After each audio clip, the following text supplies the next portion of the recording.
Hi folks, with Tacitus today, your pushback channel, and thank you for joining this audio live stream. In this essay, I'd like to talk about the purchasing power of the paycheck, but also the price and the cost of rent in Western cities. Now, I came across an article about the affordability of rent in Tokyo, and it took me a bit by surprise because I've been to Tokyo and Japan a number of times, and my understanding is it wasn't that cheap, or at least commercial real estate wasn't that cheap, and particularly in the late 80s, as an example. Japanese real estate was touted, again, commercial real estate was touted as some of the most expensive real estate in the world. But when I saw this article, and I verified it sort of from a few sources, but the claim is that the rent in Tokyo for an apartment, for example, the rent is about half, depending on which city you're looking at, Western city you're looking at, but is approximately half to even less than half what it would cost you in, say, New York or London or Sydney. So there's a few things we need to look at here. Why are the Japanese able to have affordable rent for their citizens, whereas the Western cities, no Western city can? Whether you go to Sydney or London or New York or, I don't know, Los Angeles or somewhere, the rents are extortionate to what they used to be, and they've galloped ahead. Again, even Sydney's outer fringe suburbs, they've almost doubled in rent in the rental prices over the last 5 years.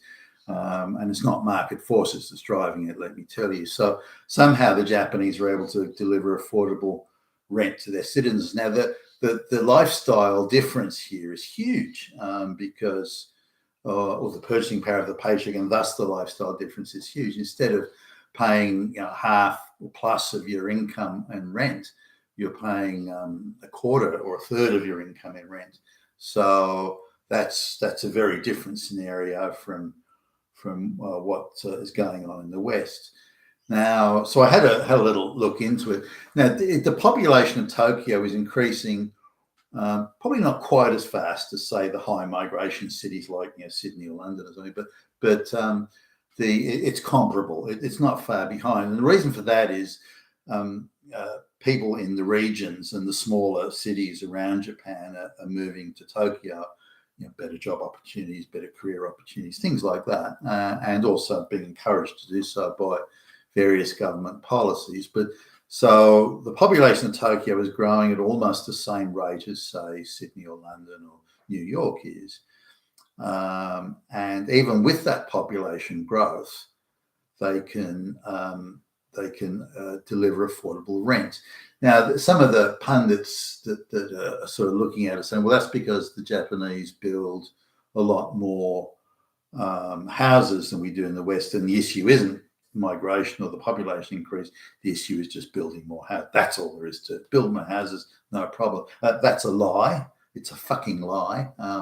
Now, what the Japanese tend to do, and I'll go into, there's a few reasons why this is happening, but it means it is doable in the West, even with the higher migration. But the easy, immediate solution in the West is simply to stop migration and to expel or not renew short-term work visas and things like that for people that shouldn't even be in the West anyway.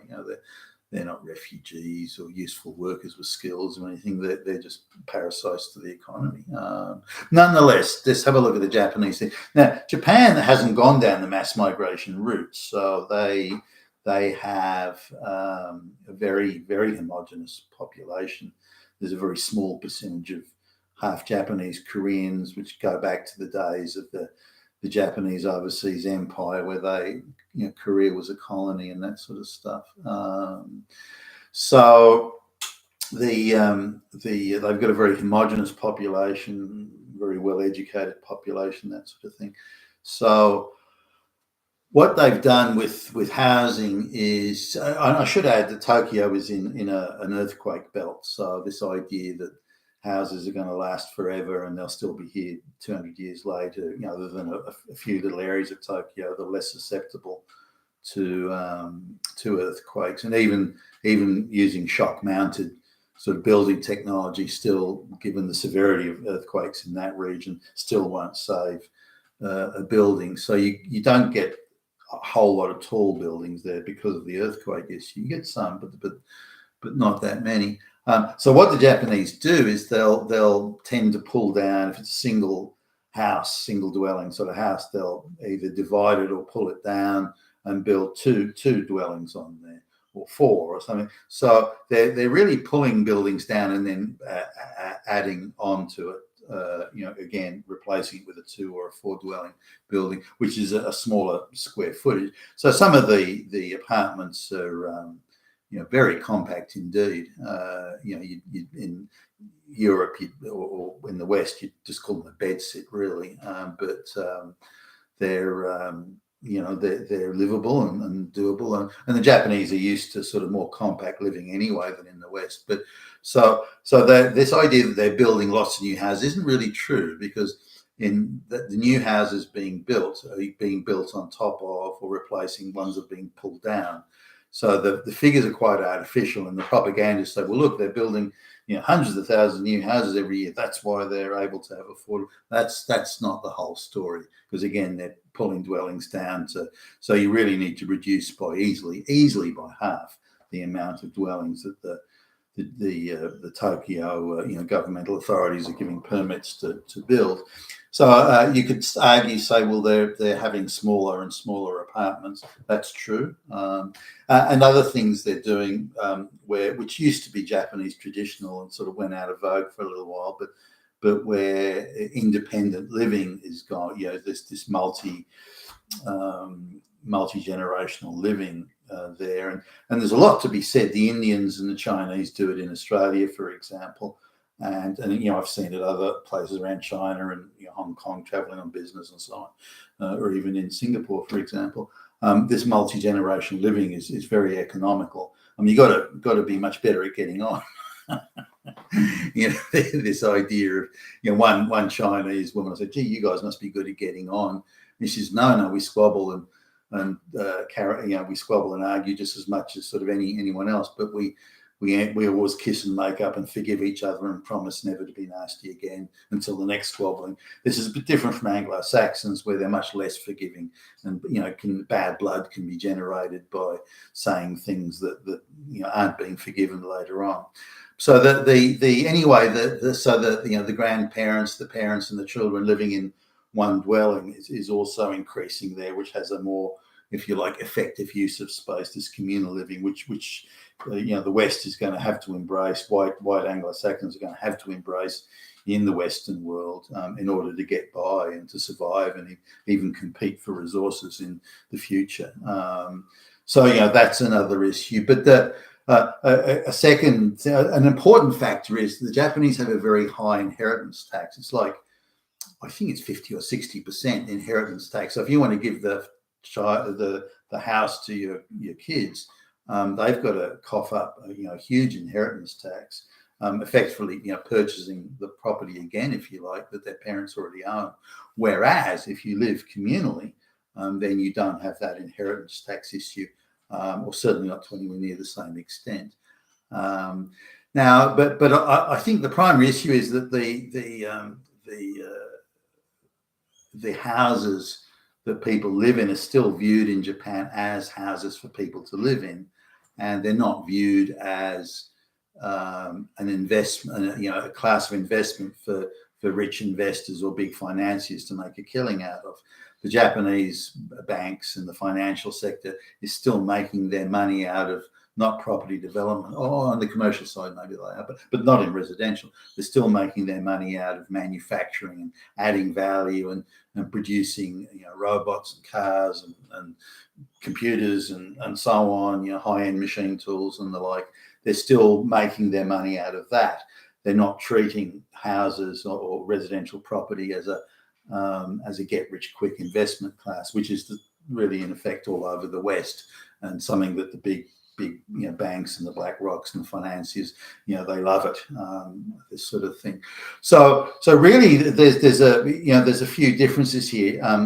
One is the communal living, smaller houses, as in multi-generational communal living, smaller houses, and this inheritance tax, I think, is a big factor, and that the financial sector is not allowed to. This is, I think, the biggest issue: is not allowed to be treating residential property investment as a get-rich-quick investment class.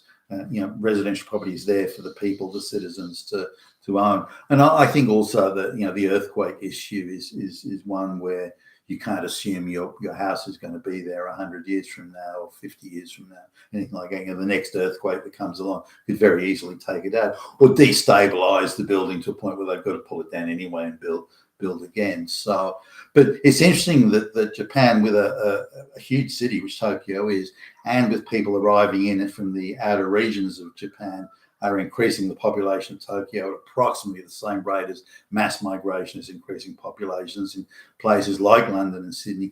They are able to have affordable rent for the Japanese citizen. Now, let me just translate this into sort of day-to-day living. Because Japanese places are small, people go out to eat a lot, and and the sushi bars, those takeout food type places are everywhere. They're very cheap.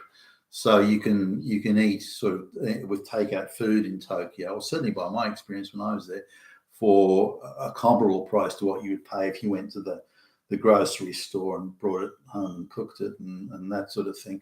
And then you've got the convenience of eating on the spot without having to do the time. So when you come back from work, you can just go straight to for example, the sushi bar, and there's dinner, or even other meals, breakfast or lunch or something like that.